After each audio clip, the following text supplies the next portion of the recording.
Jacob Turner was seconds away from losing everything. His horse stumbled. The rope snapped. 30 terrified cattle thundered toward the edge of a ravine. One wrong move and years of hard work would vanish in an instant.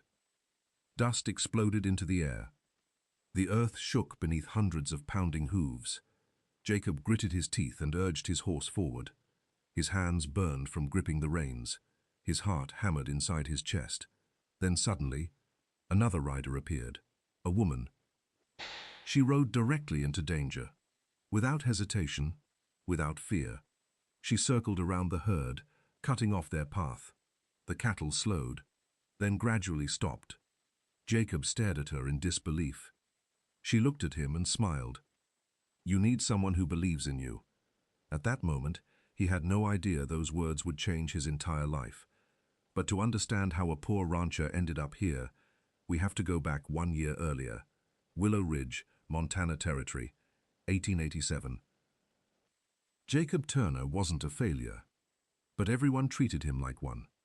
At 34 years old, he owned the smallest ranch in town, 30 acres. 1 old barn, 12 cattle, 1 horse named Scout, and more debt than money. His boots had holes, his coat had patches, his roof leaked every winter. Every morning before sunrise he was already working, yet somehow nobody noticed. Meanwhile, wealthy ranchers rode through town in expensive wagons. People greeted them, respected them, praised them. Jacob simply nodded and kept walking. And perhaps many people today understand exactly how that feels. Sometimes life doesn't reward effort immediately. Sometimes the hardest workers become invisible. Then Eleanor Brooks started to notice him. 30 years old, independent, educated, kind-hearted. She had inherited a small amount of money after losing both her parents. Instead of remaining in Boston, she moved west. Most people assumed she was chasing adventure, but she was actually searching for purpose. During her first week, she noticed something unusual. People constantly praised successful ranchers, but nobody ever talked about Jacob. Except to mock him. Poor fellow. He'll lose everything one day. He's too soft. She found that strange. One afternoon, she decided to observe him. She watched him repair fences, feed horses, treat an injured calf, deliver supplies to an elderly widow without expecting anything in return. And she noticed something nobody else seemed to see. He was a genuinely good man. Not because anyone was watching, because that's simply who he was. The next morning, she approached him. Jacob looked surprised. "Can I help you?" She smiled. "I'm Eleanor." He awkwardly removed his hat. "Jacob." She looked around. "You built all this yourself?" He laughed quietly. "Most of it." She smiled. "It's impressive." He almost smiled back. Almost. Nobody's ever said that before. And that was the beginning. Not of romance. Not yet. Something deeper. Trust. Every morning, Eleanor started visiting the ranch. At first, she simply observed. Jacob repaired fences, fed the horses, checked every animal personally. She noticed something nobody else ever did. He spoke kindly to his animals. He remembered each one by name. When an injured calf refused to eat, he sat beside it for nearly an hour. Not because anyone was watching, because he genuinely cared. One afternoon she asked him, "Why do you work so hard when nobody seems to notice?" Jacob smiled quietly. "I notice." She stared at him. "What if that's not enough?" He shrugged. "It has to be." The answer stayed with her all night, because she realized something. This wasn't a man who lacked ambition. It was a man who had spent years surviving disappointment. Days turned into weeks, and a strange comfort began to grow between them. They didn't need grand conversations. Sometimes they simply worked in silence. He repaired a fence. She updated his records. He cared for the cattle. She sat beneath a tree reading nearby. But slowly, silence stopped feeling empty. It began to feel safe. One afternoon, heavy rain trapped them inside the barn. For nearly an hour they listened to the rain hitting the wooden roof. Then Eleanor asked softly, When was the last time you took a day off? Jacob laughed. I don't remember. When was the last time someone took care of you? His laughter stopped. He looked away, then answered honestly, I don't remember that either. Something in her heart broke a little. Because behind his strength was exhaustion. Behind his kindness was loneliness. Behind his resilience was a man who had spent years carrying burdens alone. For the first time in a long time, someone finally saw him. Days later, she brought him lunch. Fresh bread, stew, apple pie. Jacob looked surprised. You didn't have to do this. She smiled. I know. He stared at the food, then quietly said something she would never forget. Nobody's ever done something this thoughtful for me before. As winter approached, their bond deepened. One evening, they sat outside watching the sunset paint the mountains orange. Then Jacob finally opened up. My father built this ranch. He paused. He died before he could see it succeed. Eleanor looked at him. I'm sorry. Jacob nodded.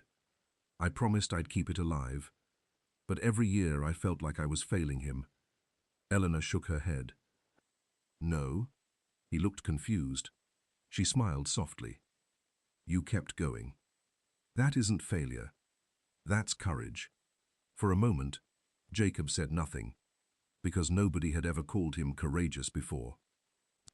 He had heard poor, unsuccessful, ordinary, forgettable, but never courageous, and sometimes one word can heal years of self-doubt. Then one evening, beneath a sky full of stars, he asked, Eleanor, why me? She smiled, because while everyone else saw what you lacked, I saw what you carried. What do you mean? She looked at him. You carry responsibility. You carry kindness. You carry integrity. And you carry hope, even when you don't realize it. His eyes softened. Then she said quietly, people overlook good men because good men rarely demand attention. And that's exactly why they're worth believing in. For the first time in years. Jacob believed her.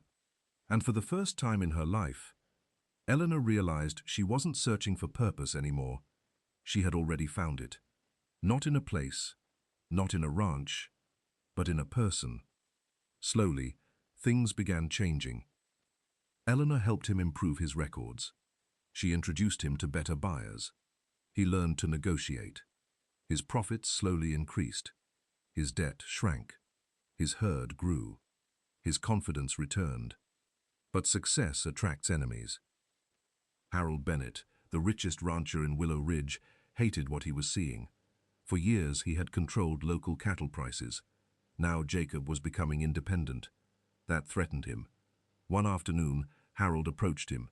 You've gotten ambitious lately. Jacob stayed calm. I'm just trying to build something. Harold smirked. People like you don't build things. Before Jacob could respond, Eleanor stepped forward. I think he's already doing it. Harold laughed. You believe in him? She answered immediately. Yes. Harold shook his head. That's your mistake. But he was wrong. Months later, an early storm arrived, one of the worst in years. Fences collapsed. Cattle escaped. Panic spread. Then Jacob realized half his herd was stampeding toward a ravine, and that's where our story began. The dust, the chaos, the impossible situation. Everything he had built was about to disappear. Then Eleanor appeared. She rode beside him without hesitation. Together, they redirected the herd. Minutes later, silence. The danger was over. Jacob looked at her. Then finally asked, Why did you believe in me? She smiled. Because I saw the person you couldn't see yet. Then she added, The world is full of people who will tell you what you're not. Don't become one of them. The following spring, everything changed. Jacob's ranch became one of the most respected in Willow Ridge, not because he became rich, but because he became confident. He hired workers, helped struggling families, shared resources, and treated everyone with dignity. Eventually, he built a larger house, not for himself, but for the future he wanted to build with Eleanor. Years later, children would ask them how they became successful. Jacob always answered the same way. It started the day someone believed in me. And perhaps that's why this story still matters today. Because many people watching this may feel overlooked. Maybe you've worked hard and nobody noticed. Maybe you've been underestimated. Maybe you've started doubting yourself. But history repeatedly teaches us one thing. Sometimes all it takes is one person believing in you. And sometimes, that person arrives exactly when you need them most. If this story touched your heart, subscribe to Frontier Legends Studio. Because here, we tell stories about ordinary people who discover extraordinary strength. And remember, never underestimate the person everyone else overlooks. They may simply be waiting for someone to believe in them.